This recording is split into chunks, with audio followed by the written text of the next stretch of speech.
안녕하세요. 결혼 생활 1년 만에 이혼을 앞두고 있는 여자입니다.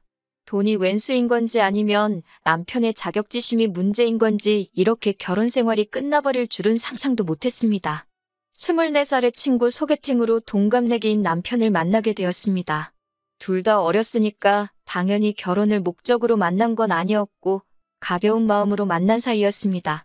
당시 저는 졸업을 앞두고 있었고 남편은 군대에서 전역해 3학년이었어요. 1년 정도 사귀다가 저는 유학을 갔고 남편은 졸업을 했습니다. 그 무렵에는 제가 귀국을 할지 안 할지 정해지지가 않아서 헤어진 것도 사귀는 것도 아닌 애매한 사이로 지내고 있었어요. 그러다 제가 대학원을 마치고 한국으로 취업을 하면서 귀국을 했고 남편도 그 사이에 직장을 잡았습니다. 그렇게 다시 만나게 된 저희는 2년 정도의 연애를 하고 결혼까지 하게 되었습니다. 무엇보다 그 긴 시간 동안 마음 변하지 않고 한자리에서 저를 기다려준 모습이 너무 좋았어요. 제가 해외에 있는 동안 남편의 존재는 많은 위로와 위안이 돼주었고 그렇기에 저희 부모님도 남편을 무척 마음에 들어 하셨어요.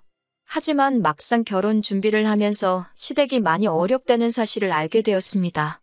지방에 계시는 시부모님은 전에는 공장에서 근무를 하셨고 신우와 남편이 취직을 하면서는 일을 그만두셨다고 했습니다. 지금 두 분이 거주하시는 20평대 작은 아파트가 재산의 전부라 들었고 은행에 대출이 좀 있다고 하시더라고요. 남편 말에 의하면 신우들도 시집갈 때 자기들이 모은 돈에 대출받아서 갔다고 했습니다. 그런 사정을 전에 듣게 된 친정부모님은 걱정이 많으셨고 저에게 이 결혼을 진지하게 생각해보려고 하셨습니다. 저희 친정이라고 해서 유난히 재산이 많거나 그런 건 아닙니다. 하지만 사업을 하셨던 저희 부모님은 노후 준비도 다 되어 있으시고 서울과 경기의 아파트도 두 채 가지고 계셨습니다. 시댁과 비교했을 때는 확실히 나은 조건이기는 했어요. 친정 부모님은 결혼 생활이라는 게 사랑만으로 하는 건 아니라고 잘 생각해보고 결정하라 하셨지만 저는 그때만 해도 오히려 친정 부모님이 야속하기도 했어요. 돈이라는 게 있다가도 없고 없다가도 있는 거라고 생각했고 아직 저희 둘 다 젊으니까 앞으로 열심히 벌고 모으면 된다고 생각했지 시댁의 경제 상황이 저희 부부에게 어떤 큰 영향을 끼칠 거라고는 생각지 못했거든요. 친정 부모님은 제가 남편을 얼마나 사랑하는지 아셨기 때문에 이 결혼 못 시킨다라고 끝까지 말리시진 못하셨고 결국 허락해 주셨습니다. 단지 저에게 말씀하시길 살다가 힘들면 언제든 돌아오라고 하시더군요. 그렇게 결혼을 진행하게 되었습니다. 시부모님은 하객으로 부를 사람도 많지 않고 도와주실 능력도 안 되신다며 저에게 알뜰하고 간소하게 식을 올리라고 하셨습니다. 하지만 하나뿐인 딸이 결혼을 한다고 하니 친정 부모님께서는 해주실 수 있는 한 최고로 좋은 것만 해주고 싶어 하셨습니다. 친정아버지는 그냥 우리 쪽에서 다 부담하면 어떻겠냐고 하셨지만 저는 남편에게 부담을 주고 싶지도 않았고 친정 부모님께 그렇게 시작부터 손을 벌리고 싶지도 않았습니다. 그래서 결국 시부모님이 처음에 말씀하셨던 대로 간소하고 조촐하게 식을 올렸습니다. 결혼식도 지원을 못 해주신다 하셨고 신우들도 다 자기 능력으로 시집 갔다고 했으니 경제적인 부분에 있어서는 시댁에 아무런 기대도 없었습니다. 그나마 다행인 건 결혼 전 친정부모님이 제 앞으로 해주신 작은 아파트가 있었기에 그곳에서 신혼생활을 시작하게 되었습니다.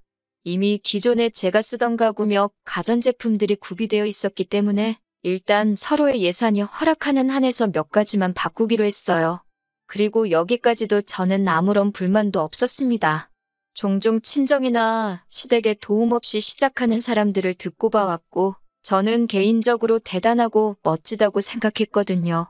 그에 비해 저희는 집도 준비되어 있었고 그 때문에 아낄 수 있는 부분이 많았기 때문에 여러모로 이미 유리하게 시작해서 다행이라고 여겼습니다.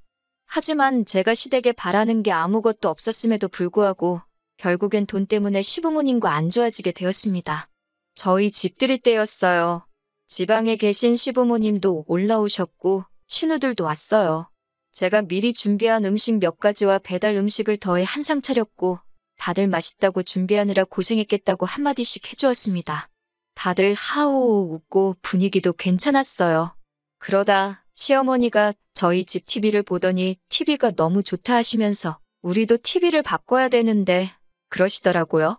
그러자 신우들도 맞아. 엄마 집 TV 너무 오래됐지. 전에 보니까 TV 바꾸긴 해야겠더라 하며 한마디 더 하더라고요. 저는 그게 저희한테 하는 말씀일 거라고는 상상도 못했습니다.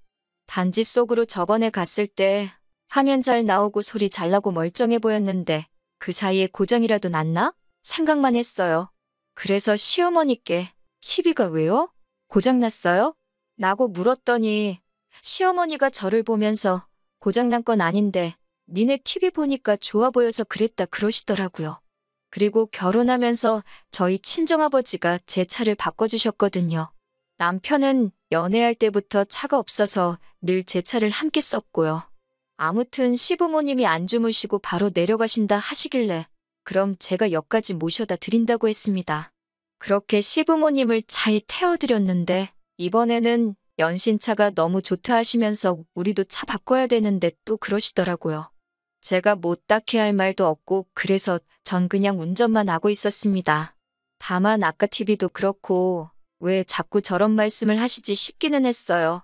집들이를 하고 며칠 지났을 때였어요. 남편이 우리 요즘 여유자금 좀 있나? 하고 물어보더라고요. 제가 조금 모아둔 돈이 있긴 한데 왜? 라고 물어보니까 아니, 그럼 우리 이번에 부모님 TV 좀 바꿔드릴까? 그러더라고요.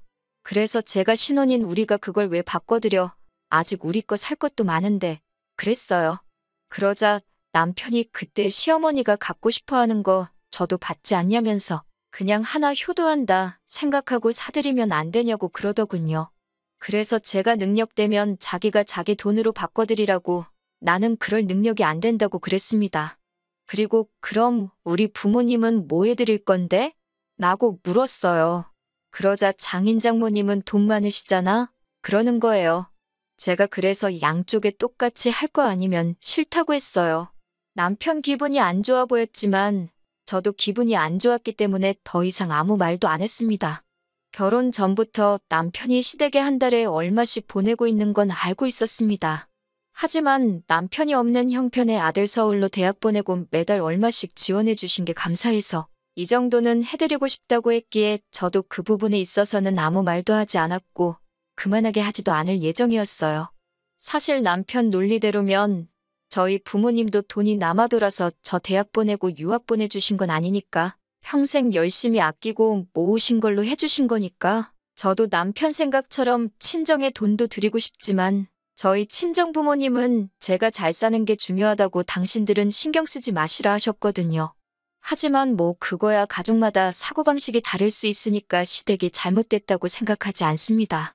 하지만 적어도 남편과 제가 가정을 이뤘으니 지금부터는 양쪽에 엇비슷하게 해야 된다고 생각하거든요. 그러다 얼마 전에는 남편이 시어머니에게 골프클럽을 사드리자고 하더군요. 그래서 제가 웬 골프채? 라고 물었어요. 그러자 남편 하는 말이 시어머니가 저희 어머니가 골프 치는 걸 아시고서는 당신도 배우고 싶다 하셨다는 거예요.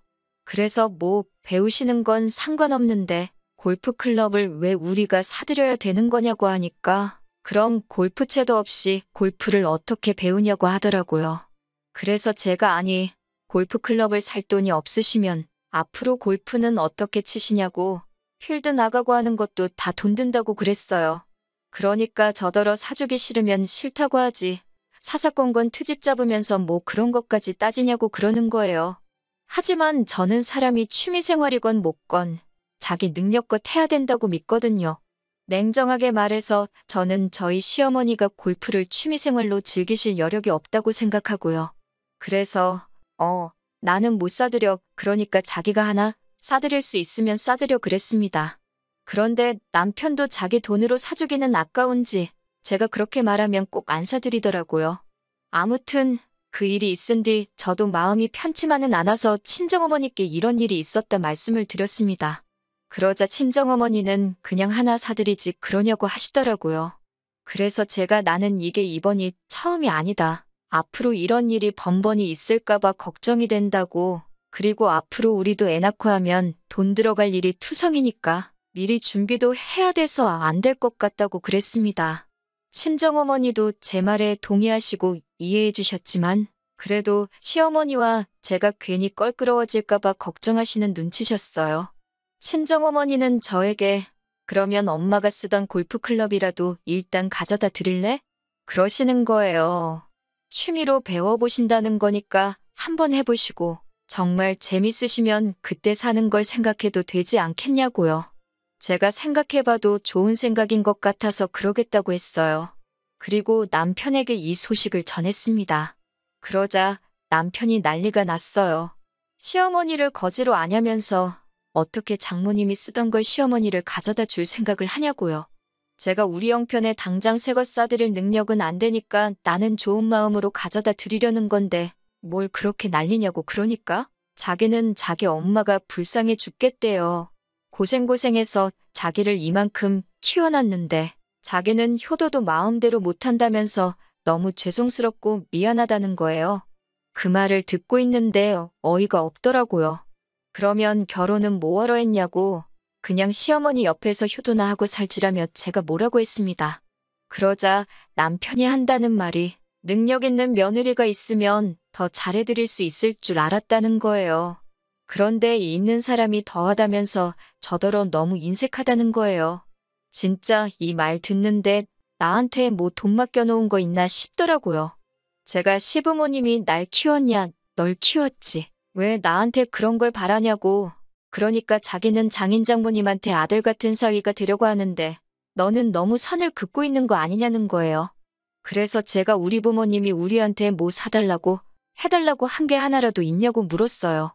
이 집도 친정 부모님이 안 해주셨으면 어쩔 뻔했냐고요. 그러자 남편은 더 가관인 말을 하더라고요.